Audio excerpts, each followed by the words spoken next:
পহেলগাঁও হল জম্মু ও কাশ্মীরের একটি জনপ্রিয় পর্যটন কেন্দ্র, যা প্রাকৃতিক সৌন্দর্যের জন্যই একে মিনি সুইজারল্যান্ডও বলা হয়। এর প্রাকৃতিক সৌন্দর্যের টানেই প্রতি বছর দেশ বিদেশ থেকে পর্যটকরা এসে এখানে ভিড় করে। কিন্তু 2025 সালে 22 এপ্রিল 5 জন সশস্ত্র জঙ্গি, যারা মিলিটারি পোশাক পরেছিল, হঠাৎ করেই পর্যটকদের ওপর এলোপাথাড়ি গুলি চালায়।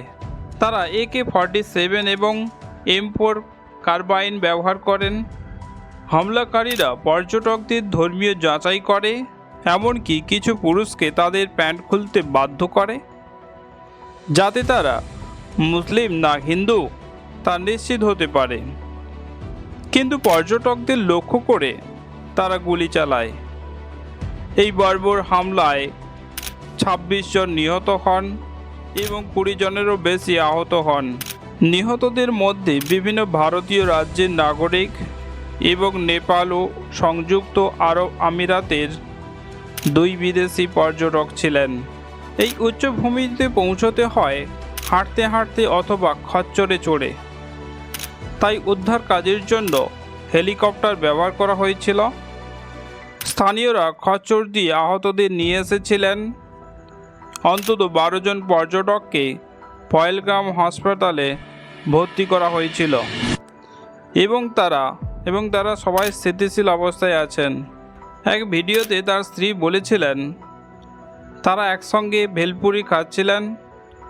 তখন এক ব্যক্তি এসে বলেছিল, তুমি তো মুসলিম মনে হচ্ছে না, বলে গুলি চালিয়ে দেয়। পুনের HR প্রফেশনাল আশাবরী একই রকম অভিজ্ঞতা ভাগ করে নিয়েছেন। আততায়ীরা তার বাবাকে ইসলামিক কালেমা পড়তে বলেছিল, তিনি পড়তে না পারায় তাকে গুলি করে হত্যা করে। এই ঘটনায় শুরুতে পুলিশ বা সেনাবাহিনী উপস্থিত ছিল না।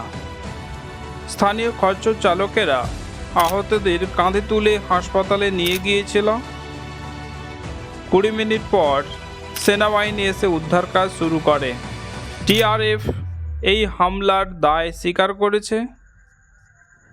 এটি UAPA আইনে ঘোষিত সন্ত্রাসবাদী সংগঠন।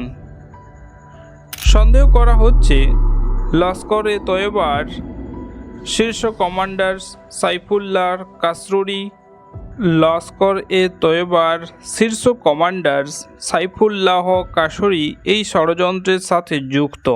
প্রাথমিক তদন্তে জানা গেছে হামলাকারীরা ছিল 4 থেকে 6 জন। 3 জন পাকিস্তানি হামলাকারীর স্কেচ প্রকাশ করেছে জম্মু কাশ্মীর পুলিশ। 2018 সালে পাকিস্তানে গিয়ে প্রশিক্ষণ নেওয়া এই 2 কাশ্মীরি যুবক আদিলগুড়ি এবং আহসান এই হামলায় যুক্ত থাকতে পারে বলে সন্দেহ করা হচ্ছে।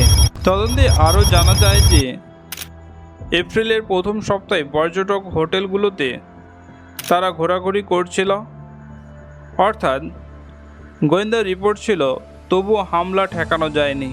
প্রশ্ন ওঠে, তাহলে গোয়েন্দা তথ্য থাকা সত্ত্বেও কিভাবে এই হামলা ঘটল? পুলওয়ামা হামলার কথা আমাদের আরও মনে করিয়ে দেয়, পুলওয়ামার আগেও 10 থেকে 11 বার গোয়েন্দা সতর্কবার্তা এসেছিল। মুদাসসির খান নামের জঙ্গিকে আগেই চিহ্নিত করা হয়েছিল, তবুও 2547 জন জওয়ানকে একসাথে বড় কনভয়ে পাঠানো হয়েছিল, যেটি ছিল একটি ভীষণ ভুল সিদ্ধান্ত। আমরা সবাই জানি দেশের নিরাপত্তার দায়িত্ব সরকারের। সীমান্ত রক্ষা থেকে শুরু করে সেনাবাহিনী, BSF সব কিছুই কেন্দ্রের হাতে থাকে। তা সত্ত্বেও সন্ত্রাসবাদীরা অস্ত্র ও বিস্ফোরক নিয়ে দেশে ঢুকে হামলা চালায়। তাহলে প্রশ্ন ওঠে, দায়িত্বহীনতা কোথায়? আসলে বাস্তব চিত্রটা হলো, সেনাবাহিনীতে এখনও 1 লাখেরও বেশি পদ ফাঁকা পড়ে রয়েছে। কোভিডের সময়ে সেনায় নিয়োগ ছিল বন্ধ, এখন আবার 2 লাখ সেনা কমানোর পরিকল্পনা চলছে খরচ বাঁচানোর জন্য। কিন্তু এখানেই তো একটা বড় প্রশ্ন চিহ্ন থেকে যাচ্ছে, কিন্তু সাধারণ মানুষের নিরাপত্তাটা কোথায়? ওরা মরে যাচ্ছে রাস্তায়, ট্রেনের সন্ত্রাসে। কারোর কোনো মাথা ব্যথা নেই, না সরকারের না মিডিয়ার। তখনই সাধারণ মানুষই সবচেয়ে বড় বেশি ক্ষতিগ্রস্ত হয়। কিন্তু বিভাজন ও ঘৃণা নয়, একতা ও প্রশ্নের মাধ্যমেই আমরা সন্ত্রাসবাদকে হারাতে পারব। কারণ সন্ত্রাসবাদীরা চায় ধর্মের নামে মানুষে মানুষে হানাহানি হোক। আমরা যদি এক থাকি তাহলে এদের উদ্দেশ্য ব্যর্থ হবে। ভারত সরকার এই হামলার পর কড়া পদক্ষেপ গ্রহণ করে।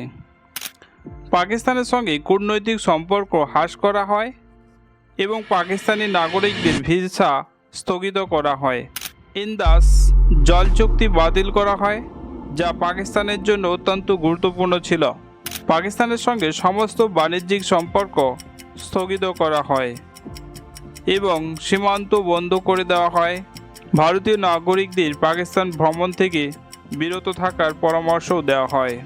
এই হামলার নিন্দা জানিয়েছে বিভিন্ন দেশের নেতারাও, যার মধ্যে রয়েছে মার্কিন প্রেসিডেন্ট, রাশিয়ার প্রেসিডেন্ট ভ্লাদিমির পুতিন এবং অন্যান্য বিশ্ব নেতারা।